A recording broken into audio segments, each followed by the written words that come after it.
দর্শক স্বাগত জানাচ্ছি স্টার নিউজে। আমি এই মুহূর্তে দাঁড়িয়ে আছি ঝিনাইদহ শহরের উপশহর পাড়ায়।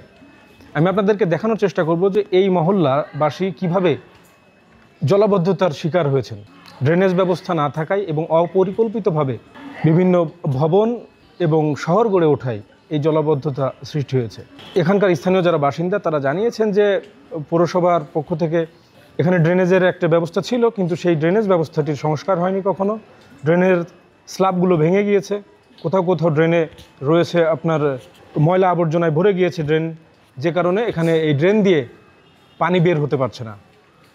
মহল্লাবাসী এখন বসবাস করছে প্রায় হাঁটু পানির নিচে।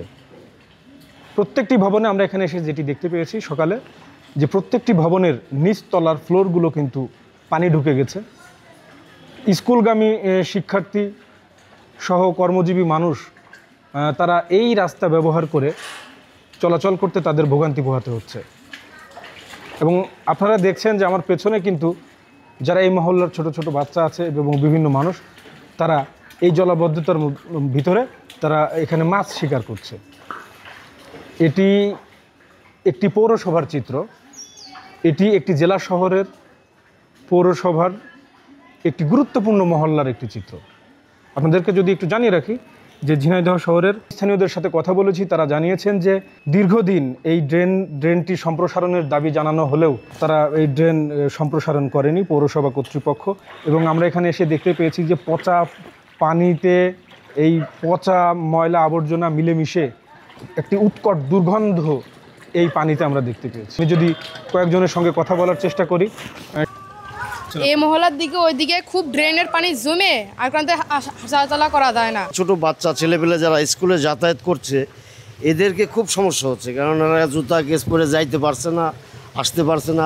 স্থানীয় মহল্লাবাসীর সঙ্গে আমি কথা বলেছি, তারা জানিয়েছেন যে এই টানা বৃষ্টিপাতের কারণে এই ঝিনাইদহ উপশহর পাড়ার যে ড্রেনেজ ব্যবস্থা সেটি একেবারেই